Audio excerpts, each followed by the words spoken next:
Willkommen wieder bei Sarah's Music. Der beste Trompeter in der Galaxie. So hat die Presse meinen heutigen Gast mal genannt.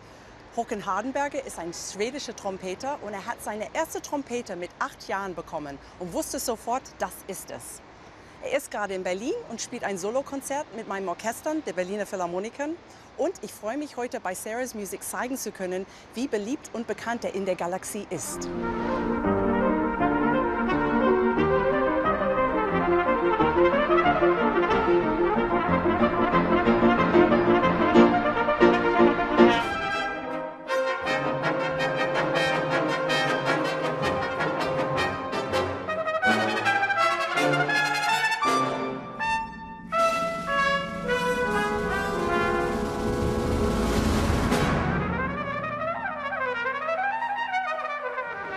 So what we're doing today is a live horn hangout. This is a series of interviews that I do online with amazing musicians, and I interview them, and people can join in on the web chat and ask their questions and have them answered in real time. And we have viewers from Guatemala to Iceland to India.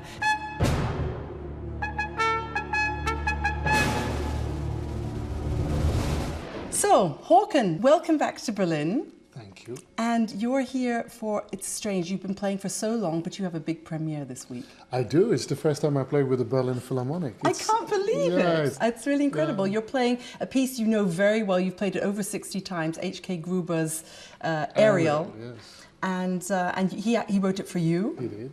And I heard an interview today that he'd given about the piece, and not only did you blow a cow horn onto his answer phone, you showed him all the little tricks of taking out slides and all sorts of trumpety things. I did, because I knew he would take it and use it in a very poetic manner, which he definitely does. It's a masterpiece.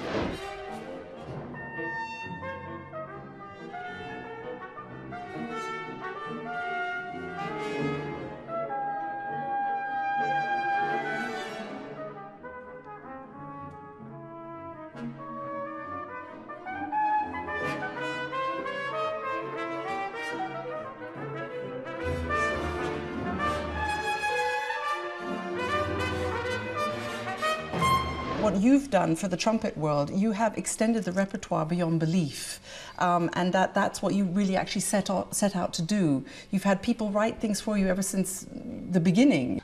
If we're going to say that the trumpet has a possibility of being a solo instrument in the classical scene, then there needs to be substantial repertoire. You know, something that is really can compete with a great violin concerto or a great piano concerto or a singer. You know, the choices that a conductor has or a program committee are endless. But trumpet was for you from the very beginning. Absolutely. Your dad got you an old beat-up trumpet for Christmas.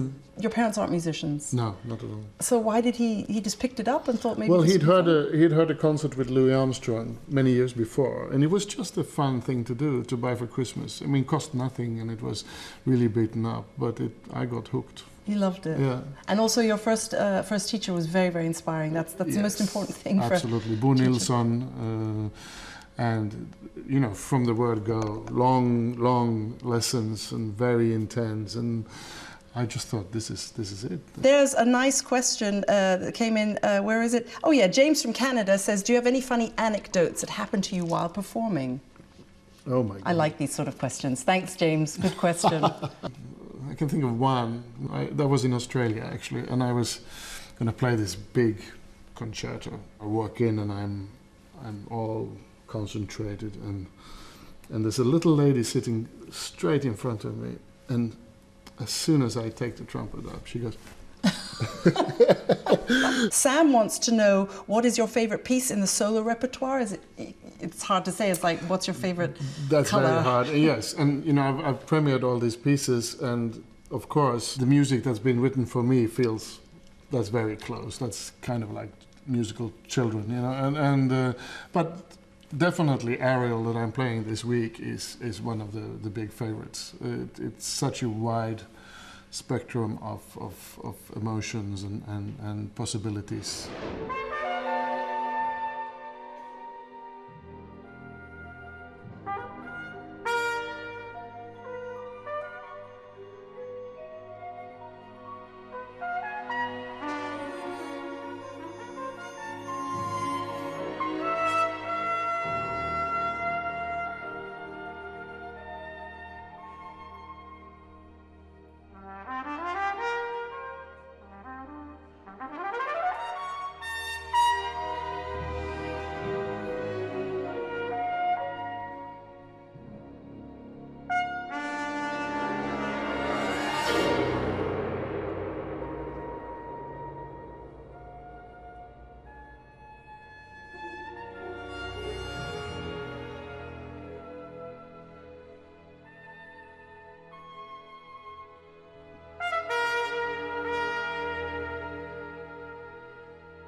The composer Brett Dean has written a piece for Håkan Hardenberger called Dramatis Personae.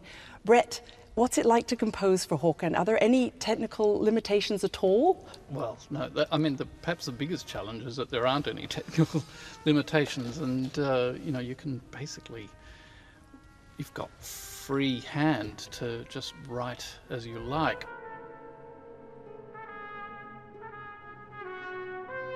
But then at some point you have to hone in on what the piece itself is about, and so then the limitations are more of a musical nature. The piece is actually about Håkan. You've got superheroes in there, you have a bit of Shakespeare, a bit of Charlie Chaplin, all these characters in there. Did you have Håkan's character in your mind when you wrote it? Certainly Håkan as a type, yeah. I mean, he embodies something very heroic anyway. The trumpet does, of course, as well. But then he's not just, you know, fantastic chops and whatever. He's a poet as well. That's the thing that I think struck me so much about writing for him and working with him is just how much beauty of tone and poetry he brings to the instrument, even though he can do all the stuff as well.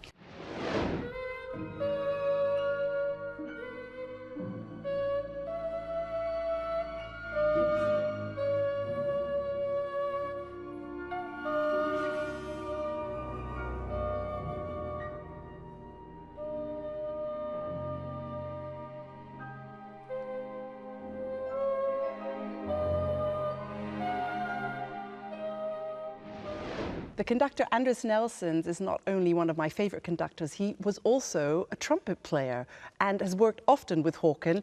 Andris, you've conducted quite a few performances with Håkan. What makes him such an amazing, incredible trumpet player? Yeah, there are many things what of course makes him such an amazing musician. Personally, I mean, his personality and his musicianship. So. And his ideas and thoughts about music and about life are very, you know, serious, very deep, and very, you know, philosophical as well. And that's why he looks to many things, you know, in a very wide perspective. I think all trumpeters and all the music world are so thankful to him that actually there are so many pieces composed for him, commissioned for him. That the repertoire has widened hugely, because otherwise we would have a Haydn concerto and Hummel and Tomasi and few post-Soviet, you know, composers who wrote some concertos for trumpet, and that's it actually. And of course, this program, the best trumpet player in the world and the best orchestra combination. This is a special, you know. So, and I'm very, very proud and honored to be part of this. I would say historical moment, even, you know.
Das war's von Sarah's Music für heute. Ich habe sehr genossen, Håkan hier in Berlin zu treffen. Ich hoffe, Sie auch. Bis zum nächsten Mal. Tschüss.